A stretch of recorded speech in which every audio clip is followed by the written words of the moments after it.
Hello everyone and welcome back to Matt Cap Finance. आज भाई सबसे बड़ी पीएसयू बैंक के रिजल्ट जो है वो आ चुके हैं और बैंक का नाम तो सबको पता ही होगा, स्क्रीन के सामने ही है, नाम है एसबीआई बैंक। अब एसबीआई बैंक के क्वार्टर रिजल्ट्स तो आए, रिजल्ट्स काफ़ी अच्छे हैं। वैसे देखा जाए तो ये पब्लिक सेक्टर बैंक है, इसमें प्रॉफिट कमाना इसका मेन इंटेंशन तो नहीं होता है। बट एज ऑफ ना एक चीज़ तो समझ में आती है कि भाई बैंक के रिजल्ट्स काफ़ी अच्छे हैं, लेने में स्टॉक कोई बुराई नहीं है। सही प्राइस पे लोगे तो अच्छा खासा प्रॉफिट तो आपको हो ही जाएगा। तो सीधा चलते हैं भाई रिजल्ट्स की तरफ, देख लेते हैं रिजल्ट्स किस टाइप के आ रहे हैं और कैसे आ रहे हैं।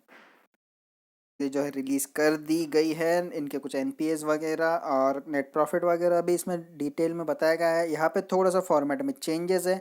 चेंजेस ये है भाई कि यहाँ पे जो है लेफ्ट साइड से स्टार्ट होता है क्वार्टर लास्ट ईयर का, क्वार्टर टू लास्ट ईयर का, ये है लास्ट क्वार्टर, और ये है करंट क्वार्टर यानी क्वार्टर टू सितंबर क्वार्टर 2021 का। ओके, तो भाई ये सारी चीज़ें आपके सामने यहीं पे है। बात करूँ यहाँ पे अगर मैं नेट इंटरेस्ट इनकम की, तो भाई यहाँ पे अच्छा खासा जो है गेन हुआ है, क्योंकि आपको पता ही होगा, आप पहले से फॉलो करते हैं चैनल को। तो भाई नेट इंटरेस्ट इनकम जो है वो बैंक की एक मेन इनकम कहलाई जाती है। तो भाई यहाँ पे देख सकते हो ऑलमोस्ट 4000 करोड़ का यहाँ पे जो है नेट इनकम में गेन हुआ है। वही मैं बात करूँ अगर यहाँ पे नेट इंटरेस्ट इनकम मार्जिन की, तो भाई मार्जिन तो ऑब्वियसली यहाँ पे गेन हुआ है, इतना ज़्यादा बड़ा डिफरेंस नहीं है लेकिन स्लाइटली डिफरेंस है। अब बात करते हैं क्वार्टर ऑन क्वार्टर की, तो भाई अच्छा खासा ग्रोथ हुआ है। ईयर ऑन ईयर अगर आप देखोगे तो यहाँ पे परसेंटेज भी दिया गया है। Year on year net interest income में ऑलमोस्ट 14.56% का गेन हुआ है। वहीं मैं बात करूँ यहाँ पे अगर ऑपरेटिंग प्रॉफिट की, तो ऑपरेटिंग प्रॉफिट में थोड़ा सा फॉल दिख सकता है यार, इतना तो चल जाता है क्योंकि पब्लिक सेक्टर बैंक है यार। इतना ज़्यादा इनका मेन जो मोटो होता है वो सर्विस प्रोवाइड करना होता है, ना कि पैसा कमाना। ओके, और ये गवर्नमेंट इंडिया का इसमें सबसे ज़्यादा स्टेक है, तो ये पब्लिक के लिए ही बनाया जाता है, इसलिए इसको पब्लिक सेक्टर बैंक भी कहा जाता है। वैसे बात करूँ अगर मैं यहाँ पे अगर टोटल नेट प्रॉफिट की, तो टोटल नेट प्रॉफिट में ऑलमोस्ट 51% का गेन है। ओके, छोटा मोटा नहीं, 51% का गेन है।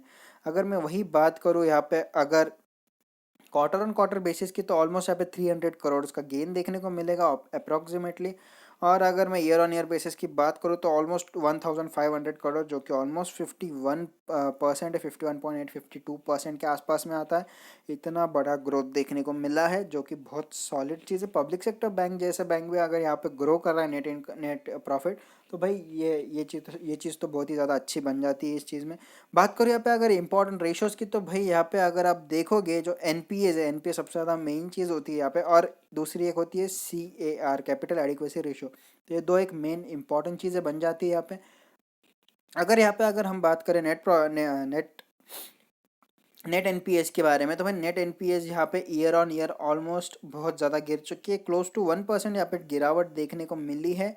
वही मैं बात करूँ क्वार्टर ऑन क्वार्टर बेसिस में, तो भाई यहाँ पे ऑलमोस्ट कह सकते हैं आप 0.3 0.4% के आसपास गिरावट देखने को मिली है, जो कि बहुत ही सॉलिड चीज़ है। एनपीएस वो भी एसबीआई की कम होना अपने आप में बहुत बड़ी बात है। ओके, वही मैं बात करूँ कैपिटल एडिक्वेसी रेशो को लेके, तो भाई अच्छा खासा गेन हुआ है कैपिटल एडिक्वेसी रेशो को। मतलब एक चीज़ समझ सकते हो यहाँ पे कि भाई अपने जो पैसा है, जो कैश है, उसको अच्छी तरीके से रोटेट करके उससे इनकम जो है जनरेट कर पा रहे हैं। वही मैं बैंक की बात करूँ अगर टोटल डिपॉजिट्स की, तो भाई डिपॉजिट यहाँ पे बढ़ी है। क्यों? क्योंकि भाई एक चीज़ समझ लो, गवर्नमेंट का बैंक है, तो लोगों को कह सकते हैं एक तरीके से यहाँ पे सेफ्टी होती है कि भाई हमारा पैसा कहीं नहीं जाएगा। तो इसमें डिपॉजिट्स को लेके कभी ऐसा कुछ टेंशन जो है नहीं आया है। और कैश रिच कंपनी की बात करूँ, तो भाई गवर्नमेंट इंडिया का, तो इसको कैश से कभी रिलेटेड कोई प्रॉब्लम तो आने का चांस ही नहीं होता।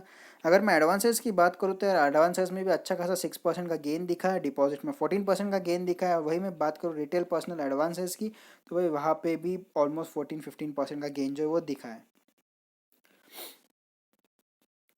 यहाँ पे अगर बात करते हैं current account saving account ratio, Kasa ratio की, तो भाई यहाँ पे एक अच्छा मेजर चेंज जो है देखने को मिला है। भाई कासा रेशो यहाँ पे कह सकते हो गेन हुआ है यहाँ पे as compare to saving account और करंट अकाउंट। ओके, अगर आप अगर देखोगे तो ऑलमोस्ट 8.55% यहाँ पे करंट अकाउंट में गेन हुआ है। अगर इसको आप लास्ट ईयर के क्वार्टर टू से कंपेयर करते हो दिस ईयर के क्वार्टर टू के साथ में, तो ऑलमोस्ट 8.55% का गेन है। वही सेविंग अकाउंट की बात करें तो 16.28% का गेन है, अगर आप इसको लास्ट ईयर के से क्वार्टर टू से दिस ईयर के क्वार्टर टू में कंपेयर करते हो तो। जो कि एक बहुत ही सॉलिड चीज़ बन जाती है भाई अपने आप में। भाई सी कासा रेशो भी यहाँ पे इंक्रीज हो रहा है। सेविंग्स अकाउंट्स यहाँ पे ऑलमोस्ट 16%, जो कि कह सकते हो करंट अकाउंट के मुकाबले डबल गिनती में यहाँ पे बढ़ रहे हैं। तो एक अच्छी चीज़ है यहाँ पे कि भाई यहाँ पे सेविंग अकाउंट में भी मतलब लोग ट्रस्ट दिखा रहे हैं बैंक की तरफ। अकाउंट जितने बढ़ेंगे बैंक को उतना रेगुलेट करने मिलेगा भाई, जितना ज़्यादा कैश रहेगा। और साथ ही साथ अगर बात करूँ यहाँ पे लोन्स एंड एडवांसेस की, तो ये भी बढ़ेंगे, क्योंकि जितने अकाउंट है उतने ज़्यादा उसमें लोन प्रोवाइड होने के चांसेस बढ़ जाते हैं। क्यों? क्योंकि भाई समझ लो अब यहाँ पे ऑलमोस्ट 16% लोगों ने यहाँ पे अपना जो है नया अकाउंट खोला, उसमें से अगर 10% लोग भी 10 ऑलमोस्ट 5% लोग भी अब यहाँ पे लोन के लिए अप्लाई करते हैं, जिसमें से 2% लोगों के भी लोन अप्लाई होते हैं। तो भाई यहाँ पे एक चीज़ समझ लो कि यहाँ पे जो आने वाला नेट इनकम है वो यहाँ पे बढ़ के आएगा। तो ये अपने आप में अच्छी चीज़ होती है। तब बात करते हैं सीधा एनालिसिस के बारे में। 207 के रेट पे मिल रहा है ये भाई, आपको लेना है तो ले सकते हो। प्राइस की बात करूँ 2.25 रुपीज़ अभी अप है। परसेंटेज में देखेंगे तो 1.10% अप है। मार्केट कैप बहुत बड़ा है इसका, 1,84,739 करोड़, क्लोज टू 1,85,000 करोड़ के आसपास निकल के आता है। इंडस्ट्री पी की बात करूँ तो 14.76 का चल रहा है, और अगर इसकी पी की बात करूँ तो 11.29 का। अब अगर इंडस्ट्री से कंपेयर करोगे तो भाई बहुत ज़्यादा सस्ता तो नहीं कहलाएगा, लेकिन काफ़ी डिस्काउंट में मिल रहा है, तो लेने में कोई बुराई नहीं है। और अगर आप इसको होल्ड करते हो तो भाई डेफिनेटली ये 300 प्लस जाने के चांसेस रखता है। ओके, 300 प्लस जाने के चांसेस रखता है, 50% गेन दे सकता है। ओके, अब वो आगे चार्ट पे देखेंगे भाई करेक्ट बाइंग प्राइस क्या रहेगी इसकी। वैसे तो अभी बात करो डिलीवरेबल परसेंटेज की, तो ऑलमोस्ट 29-30% के आसपास लोगों ने इसमें डिलीवरी ली है। बात करो फाइनेंशियल ट्रेंड की, तो भाई काफ़ी अच्छा ट्रेंड है इसका देखा जाए यहाँ पे। तो आपके सामने ये जो यहाँ पे बार्स दिख रहे हैं सारे values in lakh crore rupees में। अब अगर 2017, 18, 19 और 20 देखोगे, तो आपको समझ में आ जाएगा यहाँ पे कि भाई रेवेन्यू यहाँ पे इतना ज़्यादा नहीं बढ़ा है स्टार्टिंग के 2 ईयर्स में, लेकिन बाद में रेवेन्यू में अच्छा खासा गेन देखने मिला है। और अगर बात करूँ मैं 18 to 19 और 19 to 20 वाले रेवेन्यू के, तो अच्छा खासा रेवेन्यू में गेन दिखा है, ऑलमोस्ट 0.3 लाख करोड़ का।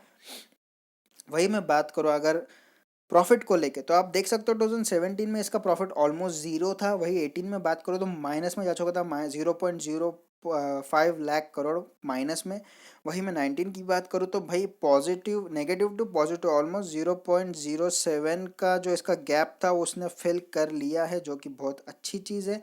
वही मैं बात करूँ अगर 19 to 20 में, तो भाई ऑलमोस्ट 0.18 का यहाँ पे डिफरेंस आपको दिखेगा, 0.18 लैक्स। ओके, 0.18 लैक्स का यहाँ पे गेन दिख रहा है। तो भाई एक चीज़ समझ लो कि फ्रॉम नेगेटिव टू पॉजिटिव इसकी जो मूवमेंट है वो काफ़ी अच्छी है। प्लानिंग काफ़ी अच्छे से कर रहा है एसबीआई बैंक, अगर मैं इसको सही मामले में बताऊँ तो ये एक अच्छी चीज़ बन जाती है कि भाई फ्यूचर पर्सपेक्टिव, जैसे कि आप इसमें इन्वेस्टिंग करते हो 3 साल 4 साल 5 साल 1 साल के लिए भी करते हो, तो अच्छे खासे रिटर्न्स आपको ये दे ही देगा एज़ कम्पेयर टू बैंक के अंदर जो एफडी वगैरह होता है 5% 7%, उससे तो काफ़ी अच्छे रिजल्ट दे देगा आपको 1 साल में। वैसे इस बैंक का कोई कंपैरिजन तो पीयर कंपैरिजन आता नहीं है, क्योंकि भाई ये नंबर 1 बैंक आता है पब्लिक सेक्टर के अंदर में। बट फिर भी थोड़ा सा आईडीबीआई में इसमें सिमिलैरिटीज़ है, तो वो हम थोड़ा सा कंपेयर कर लेंगे। आईडीबीआई भी सेम वही बैंक है भाई, इंडियन गवर्नमेंट के अंदर सबसे ज़्यादा स्टेक आता है इसका। वही मैं बात करूँ रिटर्न्स के बारे में, 1 साल में -35% के रिटर्न्स दिए है। और बात करूँ आईडीबीआई के तो +7.59% के रिटर्न्स दिए है। कि समझ में आ रही होगी भाई आईडीबीआई बैंक ने यहाँ पे 8% के रिटर्न्स दिए। वैसे बता दो आईडीबीआई के जो शेयर के प्राइसेस है वैसे बहुत ही कम चल रहा है। कंपनी काफ़ी ज़्यादा लॉस फेस कर रही थी, वैसे थोड़ा बहुत कवर अप तो आ चुका है, लेकिन मैं जैसे कह रहा था भाई इसका कंपैरिजन हो नहीं सकता है। बट स्टिल सेम सेक्टर के बैंक से, इसलिए थोड़ा सा कंपैरिजन आपको आइडिया समझ में आ जाएगा कि एसबीआई और इसमें कितना ज़्यादा डिफरेंस है। इसके लिए रिटर्न आपको थोड़ा सा कंपेयर करके दिखा दिया। बात करूँ शेयर होल्डिंग पैटर्न की, तो भाई यहाँ पे ऑलमोस्ट 57 जो परसेंटेज है वो ऑलमोस्ट इंडियन गवर्नमेंट के अंडर आता है, जो कि प्रेसिडेंट ऑफ इंडिया के नाम पे होता है। बात करूँ म्यूचुअल फंड वालों की, तो 12.95% के इनके होल्डिंग्स हैं। वही डीआईएस की बात करूँ 25% की है, फॉरेन वालों के पास 7% है, अदर पार्टीज जैसे हम जैसे लोग 9.32% की होल्डिंग्स है। बात करूँ अगर रिटर्न्स की, तो भाई एक वीक में 8% भाग चुका है बैंक, ऑलमोस्ट 8.67% के आसपास। सेक्टर की बात करूँ तो 4% भाग चुका है। निफ्टी की बात करूँ अगर यहाँ पे, तो ऑलमोस्ट 1.53% भाग चुका है। वही बात करूँ अगर एक मंथ के रिटर्न्स की, तो वीकली और मंथली रिटर्न्स आपको ऑलमोस्ट सेम दिखेंगे, माइनर सा पॉइंट में डिफरेंस रहेगा। सेक्टर ऑलमोस्ट सेम है, 4% अप, और निफ्टी भी 4% अप। एक साल के रिटर्न्स की बात करो तो ऑलमोस्ट 34% जो स्टॉक है वो गिर चुका है। जैसे मैं कह रहा था 350 के आसपास से पिछले एक साल में ट्रेड कर चुका है, बिकॉज ऑफ कोविड इतना बड़ा फॉल दिखा है। इसका जो लो था ऑलमोस्ट मेरे हिसाब से जो मैंने देखा था 180 के आसपास था। तो भाई बहुत सस्ते रेट पे मिल रहा है, लेने में कोई दिक्कत नहीं है अगर लॉन्ग टर्म के लिए ले रहे हो तो। पोजिशनल के लिए भी वैसे ले सकते हो, हम आगे देख के लेंगे क्या लेवल्स रहेंगे। बात करो सेक्टर की तो सेम 34% डाउन था। अगर आप देखोगे तो ये दोनों सेक्टर साथ ही साथ चलते हो। ओके, सेक्टर और एसबीआई ऑलमोस्ट सेम चल रहा है। अगर एक साल के रिटर्न्स की बात करूँ तो निफ्टी की बात करूँ यहाँ पे तो 0.27% माइनस है।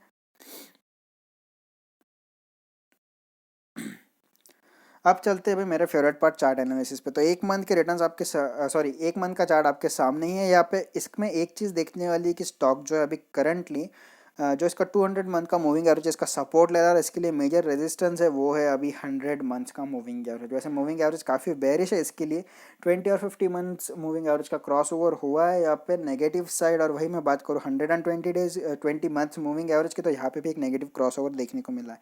मूविंग एवरेज नहीं पता कैसे देखते भाई, आई बटन पर लिंक के देख जरूर लेना, पूरी प्लेलिस्ट बना के रखी हुई है। बात करो एक वीक के रिटर्न्स की तो यहाँ पे आपको एक चीज़ दिखेगी कि स्टॉक ने ऑलमोस्ट उसके 20 वीक्स की जो मूविंग एवरेज है इसके ऊपर ब्रेकआउट दे चुका है। और एक चीज़ समझ लो यहाँ पे ये लेता है सपोर्ट सॉरी रेजिस्टेंस। रेजिस्टेंस कहाँ लेता है, इसकी 50 डेज की जो 50 वीक्स की जो मूविंग एवरेज है उसका ये अच्छे से सपोर्ट लेके सॉरी रेजिस्टेंस लेके चलता है। ओके, तो इसके लिए एक चीज़ समझ लो कि जब तक ये इसके ऊपर नहीं जाता यहाँ पे बाइंग हमें नहीं करनी। तो बाइंग कहाँ करनी है, 221 जो यहाँ पे शो कर रहा है इसके ऊपर हमें बाइंग करके चलना है। स्टॉक वैसे काफ़ी अच्छा है, इसके ऊपर जाता है तो इसको लेके चल सकते हो। 300 का टारगेट कोई छोटा टारगेट नहीं है इसके लिए। बात करते हैं पोजिशनल ट्रेडिंग वालों के लिए, तो जैसा मैं कह रहा था भाई यहाँ पे 200 डेज का मूविंग एवरेज का जो है यहाँ पे रेजिस्टेंस लेके चल रहा है। इसके ऊपर गया तो था लेकिन टिक नहीं पाया, तुरंत नीचे आ गया और वहाँ से फॉल देख सकते हो कितना बड़ा है। ओके, तो कैसा एक बात यहाँ पे देखने वाली ये है कि भाई यहाँ पे ये लेवल काफ़ी इंपॉर्टेंट है इसके लिए। सेकेंडली लेवल जो इंपॉर्टेंट होता है वो होता है 214। अगर ये इसके ऊपर जाता है तो भाई ज़रूर इसको लेके चलो। अगर पोजिशनल ट्रेडर हो 7 to 8% यहाँ पे निकाल के एग्जिट कर सकते हो। टाइम देना है अगर इस स्टॉक को भाई, अगर आप इन्वेस्टिंग कर रहे हो 2 साल 3 साल के लिए तो भाई ज़रूर लो इसको, आपका पैसा डबल होने के चांसेस बहुत ज़्यादा है यहाँ पे। ओके, जिस तरीके से एसबीआई परफॉर्म कर रहा है ईयर ऑन ईयर और क्वार्टर भी भाई यहाँ पे अच्छे खासे कह सकते हो रिटर्न्स देने की इसकी जो है संभावना निकल के आती है। वैसे डेली सेंटिमेंट्स की बात करो, थोड़ा सा जूम कर लो इसको पहले, तो भाई 20 डेज की जो मूविंग एवरेज ने फ्रेशली क्रॉस ओवर दिया 50 डेज की मूविंग एवरेज को। और स्टॉक जो है 100 डेज मूविंग एवरेज के ऊपर जा चुका है, टिक भी गया है। थोड़ा सा कह सकते हैं यहाँ पे बुल्स जो है एग्रेसिव है एज कम्पेयर टू बेयर्स, लेकिन यहाँ पे प्राइस रिजेक्शन भी आ रहा है इस लेवल के ऊपर। ओके, तो अगर थोड़ा सा रिस्क लेना है तो भाई 207 पे ले सकते हो। अगर थोड़ा सा रिस्क फ्री होके चलना है तो ऑलमोस्ट 220 के ऊपर ले लेना और 7% ऊपर 7 to 8% ऊपर का टारगेट रख के एग्जिट कर लेना। इन्वेस्टर हो तो भाई अभी भी लोगे तो कोई वैसा प्रॉब्लम नहीं है, 205 का लेवल काफ़ी अच्छा है। टारगेट 300 प्लस का रख सकते हो आने वाले 2 से 3 सालों में। बात करो यहाँ पे आरएसआई की, तो भाई आरएसआई काफ़ी बुलिश था। वैसे आज थोड़ा सा फ्लैट ज़रूर हुआ है लेकिन यहाँ पे आरएसआई काफ़ी बुलिश था, देख सकते हो कितना शार्प कट दिया है इसने यहाँ पे। वही बात मैं करूँ एमएससीडी की, तो फ्रेश ब्रेकआउट यहाँ पे देख के आया है। यहाँ पे फ्रेशली क्रॉस ओवर जो है यहाँ पे देखने को मिला है एमएससीडी के अंदर में। तो ऑल एन ऑल एक चीज़ कहूँगा, सारी चीज़ें एसबीआई के फेवर में। एसबीआई कह सकते हो आप, इसके आगे आपको अच्छे लेवल्स देखने को मिल सकते हैं ऊपर के। और वैसे बैंक निफ्टी भी अभी जो है 25,700 के आसपास ट्रेड कर रहा है। जो इसका 25,500 के आसपास जो इसका मेन जो कह सकते हो रेजिस्टेंस था, इसको इसने ब्रेक कर दिया है आज और इसके ऊपर टिक भी गया है। तो भाई ऊपर के लेवल आने में अभी देर नहीं लगेगी मेरे हिसाब से। तो भाई बस आज के लिए इतना ही। वीडियो पसंद आए तो लाइक और शेयर करना बिल्कुल भी मत भूलना। नए हो चैनल पर तो सब्सक्राइब जरूर करो यार चैनल को। और भाई बेल आइकन दबाने के बाद में ना ऊपर के साइड में वहाँ ऑल का बटन होगा, टिक कर देना। जब भी मैं वीडियो डालूंगा टाइम टू टाइम उसका अपडेट आपको जो है मिल जाएगा। तो बस thank you, bye bye and happy trading.